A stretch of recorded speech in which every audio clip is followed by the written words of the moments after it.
महाराष्ट्राचा पारंपरिक आणि अतिशय लोकप्रिय असा गोड पदार्थ म्हणजे अर्थातच पुरणपोळी। हाय हॅलो नमस्कार, मी मधुरा सावजी किचन मध्ये तुम्हा सर्वांचं अगदी मनापासून स्वागत करते।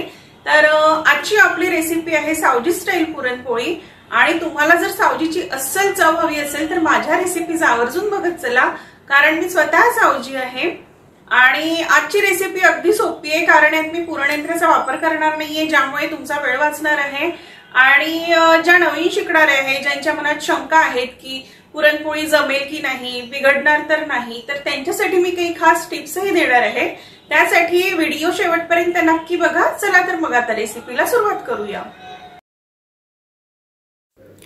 तर इथे मी 1 कप चणा डाळ घेतलेली आहे। इथे मेजरमेंट आपल्याला एकाच मापाने घ्यायचे आहे।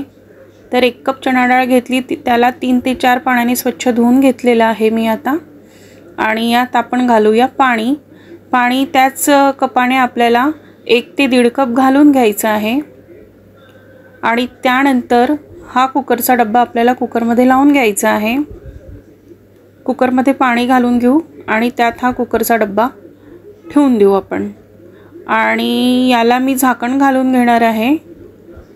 जर तुम्हाला झाकण घालायचं नसेल तर तरी चालेल।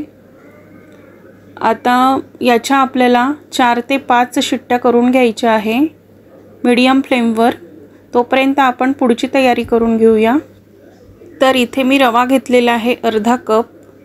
तुम्ही इथे मैदाही घेऊ शकता किंवा गव्हाचं पीठही घेऊ शकता, पण मी रवाच वापरते।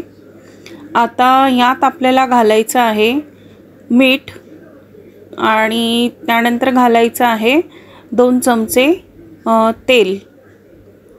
त्यानंतर हे मिश्रण आपल्याला मिक्स करायचं आहे आणि पाणी घालून याला भिजवून घ्यायचं आहे।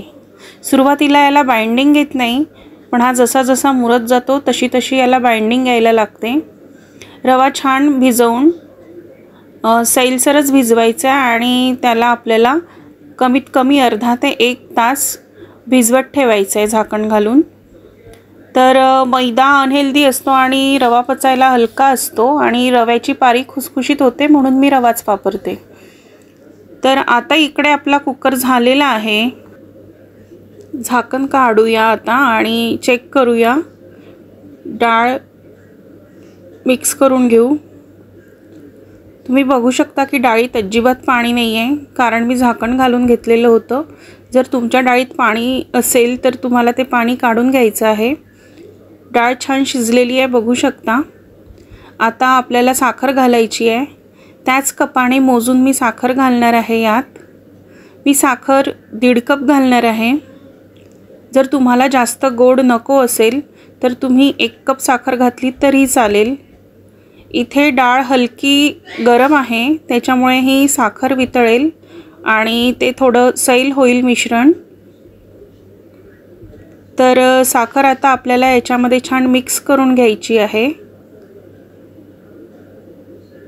मिक्स झाल्यानंतर आपल्याला हे मिक्सरच्या पॉटमध्ये घालून बारीक करून घ्यायचं आहे। डाळ छान वाटून घ्यायची आहे मिक्सरमधून। तर मी इथे मिक्सरचा वापर करणार आहे। तुम्ही जर पुरणयंत्राचा वापर केला तर वेळही लागतो आणि हातही दुखतात, म्हणून मी मिक्सरचाच वापर करते। एवढी संपूर्ण डाळ आपली मिक्सरमधून 1 मिनिटाच्या आतच वाटून होते। तर आता मी थोडी थोडी घेऊन ही डाळ मिक्सरमधून वाटून घेणार आहे अशा पद्धतीने। तर मिक्सरला लावून घेतलं आहे। आता तुम्ही बघू शकता की छान वाटून झालेलं आहे, अगदी स्मूथ अशी पेस्ट झालेली आहे, तुम्ही बघू शकता। तर अशाच पद्धतीने आपण संपूर्ण डाळ बारीक करून घेऊ। तर डाळ संपूर्ण बारीक करून झालेली आहे। आता यात मी 1 चमचा तूप घालते आहे। तुपामुळे पुरणाला छान शायनिंग येते आणि ते कढईला चिपकतही नाही आणि टेस्टही छान येतो पुरणाला। आता हे छान आपण मिक्स करून घेऊ। मी गॅस ऑन केलेला आहे आणि ही प्रोसेस आपल्याला स्लो फ्लेमवरच करायची आहे। तर आता त्याला जशी जशी हीट मिळेल तसं तसं ते वितळत आहे साखर त्यातली। आणि बघू शकता की आता हे छान पातळ झालेलं आहे। आता याला जशी जशी हीट मिळेल तसं तसं ते घट्ट होत जाईल। बघू शकता इथे आता घट्ट झालेलं आहे। आणि इथे एक टिप अशी आहे की जेव्हा कढईला सोडायला लागतं पुरण तेव्हा आपल्याला समजायचं आहे की आपलं पुरण झालेलं आहे. कढईपासून सेपरेट व्हायला लागतं तेव्हा समजायचं आहे की पुरण झालेलं आहे. तर तुम्ही बघू शकता इथे की कढईपासून मिश्रण सेपरेट झालेलं आहे आणि अजिबात करपलेलं नाही आहे. मी स्लो फ्लेमवरच केलं. इथे एक ट्रिक अशी आहे की हा चमचा जर असाच राहिला तर समजायचं की आपलं पुरण परफेक्ट झालेलं आहे. तर यात घालायला मी हे साहित्य घेतलेलं आहे. आता मी यात घालणार आहे वेलची पावडर अर्धा चमचा. 5 ते 6 वेलची घेतलेल्या होत्या मी. आता मी यात घालणार आहे चारोळी. त्यानंतर केसर घालत आहे. केसरमुळे कलर छान येतो. तुम्हाला नसेल घालायचं तरी काही हरकत नाही. आणि यात मी घालणार आहे खोबरं किस आणि काजू घालणार आहे मी यात. काजू ऑप्शनल आहे. आणि जायफळ किसून घालणार आहे. किसून घातल्याने याला टेस्ट चांगली येते. आता हे संपूर्ण मी मिक्स करून घेणार आहे. आता आपण इकडे रवा भिजवत ठेवलेला होता, त्याला जवळपास 1 तास झालेला आहे. आता त्याला छान बाइंडिंग आलेली आहे आणि त्याचा गोळाही छान बनतो आहे आता. तर आता याचे मी छोटे छोटे गोळे करून घेणार आहे. इकडे मी तूपही ठेवलेलं आहे तव्यावरती वितळायला. तर आता आपल्याला हे छोटे छोटे असे गोळे करून घ्यायचे आहेत आणि गव्हाच्या पिठामध्ये घोळून अशी छोटीशी पारी करून घेतली आहे मी. आता याला लाटून घ्यायचं आहे. मी इथे गव्हाच्या पिठाचा वापर करते आहे. तुम्ही मैदाही वापरू शकता. तर बघू शकता तुम्ही पारी मी छान पातळ लाटून घेतलेली आहे. आता यात आपल्याला पुरणाचं सारण भरायचं आहे. मी इथे तुम्हाला 2 पद्धतीने पोळ्या कशा करायच्या ते सांगणार आहे. तर ही एक पद्धत आहे. इथे अर्ध्या साईडला आपल्याला पुरणाचं सारण भरून घ्यायचं आहे आणि पारीचा दुसरा साईड याच्यावरती झाकून घ्यायचा आहे अशा पद्धतीने.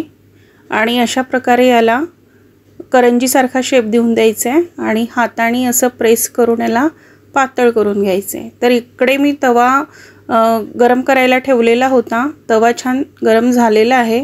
याच्यावरती तूप घालून घेऊ आणि ही पुरणपोळी याच्यावरती ठेवून मस्तपैकी शेकून घेऊ. हलका गोल्डन ब्राऊन कलर येतपर्यंत आपल्याला हे शेकून घ्यायचं आहे.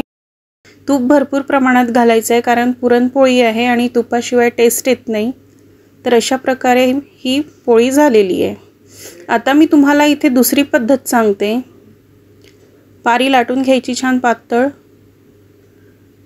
आणि पारीच्या अगदी मधोमध आपल्याला मिश्रण भरायचं आहे. अशा प्रकारे तुम्ही बघू शकता की मी मिश्रण जास्तच भरत आहे कारण सावजी पद्धतीमध्ये पुरणाचं प्रमाण जास्त असतं पुरणपोळीमध्ये. आणि अशा प्रकारे याला मोदकाचा शेप देऊन याला पॅक करून घ्यायचं आणि हातानेच याला असं प्रेस करून घ्यायचं. तर इथे आपली पुरणपोळी भरून तयार झालेली आहे. आता याला शेकून घेऊया आपण. तर तव्यावरती मी पुरणपोळी घातली आहे. त्याच्यावरती तूपही घातलं. आता खालची बाजू झाली की आपल्याला हे पलटवून घ्यायचं आहे अशा पद्धतीने. जर तुम्हाला इथे तूप उडण्याची जर भीती वाटत असेल तर तुम्ही छोटा चमचा घेऊन त्याच्या साहाय्याने तुम्ही हे पलटवू शकता. तर तुम्ही बघू शकता की इथे पुरणपोळीला छान रंग आलेला आहे. तर असंच याला आपल्याला उलट पलट करून छान भरपूर तूप घालून शेकून घ्यायचं आहे. आणि तुम्ही बघू शकता की इथे छान रंग बदललेला आहे आणि आपली पुरणपोळी झालेली आहे. तर अशा पद्धतीने मी सर्व पुरणपोळ्या तयार करून घेतल्या. तुम्हाला मी दाखवते. बघू शकता मी पुरणामध्ये भरपूर सारण घातलेलं आहे आणि त्याला रंगही छान आलेला आहे. तर अशाच पद्धतीने सावजी पद्धतीमध्ये पुरणपोळ्या केल्या जातात. तुम्ही करा आणि मला कमेंट करून सांगा. जर व्हिडिओ आवडला असेल तर लाईक करा, शेअर करा, सबस्क्राईब केलं नसेल तर सबस्क्राईब करा.